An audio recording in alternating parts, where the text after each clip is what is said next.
Hi, how you doing? I want to improve picture quality in the X-ray beam or the X-ray, uh, and I want to improve the accuracy. And because currently, what's happening is that, don't get me wrong, everything's great. It's just that I think we can do better. We send an X-ray beam, a cathode and anode side of a beam through a patient, and the cathode's on the left.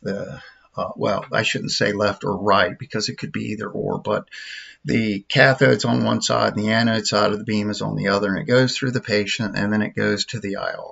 Okay, and then after that, it's picked up by DELs in the IR and then pixels, and ultimately, the more DELs, more pixels we get, the better the picture quality. More is better. Think about a TV with like, I don't even remember 360, but 720p. Then you got 1080. That was a good one because picture quality really started to really come out around then. And then now you got 4K, 5K. More is better. And unfortunately, that's all focused on after the image is made. And we have a finite set of information that goes, it's based on radiation. If it's the right radiation, you have X number of photons that are received. And that's pretty much a fixed number. Okay. And nobody has done anything on the X-ray side to, let's say, improve picture quality. My thinking is if more is better and we have more pixels and more DELs creating a better picture, why don't we give the DELs more information? What currently goes on is that when there isn't enough information coming through the bone or the patient, because there's body information, but oftentimes there's something's not there, and the programming, it's called scaling. It scales in information, which basically means that it's not accurate. It's information, and it's going to make a better picture, sure, but it's not necessarily accurate. So how could we improve picture quality and accuracy? Well, in space technology, they have developed studies, and turns out the X-ray can be bent, and if we can deflect it, then I've got an idea. Now the reflective metals studies show that iridium, gold, and others can change the direction of the X-ray. What if we have the X-ray, see?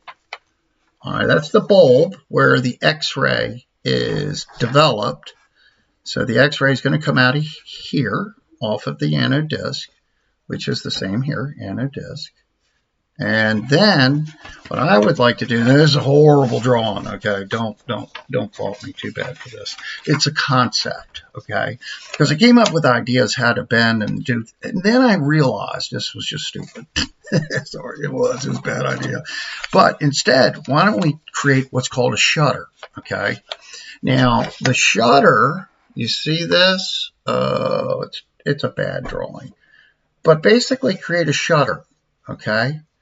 Lots of panels, okay, in either iridium, gold, or whatever, and you can even make the tops of these in lead, because if a photon hits the very top of something, it's gonna, it's not gonna redirect. It's gonna want to shoot somewhere else, creating scatter. So let's put a little lead on the top of them so it collects that and doesn't send it forward in scatter. And then, so under the bulb, we have the, I know this is terrible, I should have bent this before, but have the shutter installed. Now the shutter will direct the anode and the cathode sides of the beam over top of one another. Okay, now that's above the collimator. Okay, so we bend the anode and cathode sides over top of one another, so when they hit their 40 or 72, boom, you have this. A more focused beam with both anode and cathode in the same area. Doubling the, well, it wouldn't necessarily be double because cathode is strong, anode is not. And we could play with the radiation too. At a minimum, the radiation a person's exposed to now, let's say at 150, let's just say we're just using an arbitrary number of 150.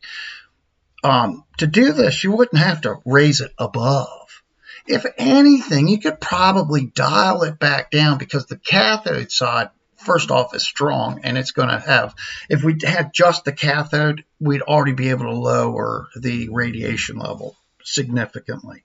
But we could bump it up, not above today's standards, but we could bump it up below today's standards and increase information anode-wise in that generalized area. Now, with the field of view may not be, we may not be able to get a large field of view. When I say large, I'm talking if we're going to be taking both sides of the beams and putting them together, well, then we're probably dealing with half of the existing picture. But if you're looking at like cervical and other types, like let's say we had a body part or a specific area of interest that needed real clarity and accuracy because we've got a problem going on. We don't know exactly what's going on there. This could be an enhanced picture. Wow, that could be a game changer. It could be really a beautiful picture, lower than standard, what's it called, radiation levels to the patient, but a beautiful picture. The same idea. Now, see, you're doubling the information.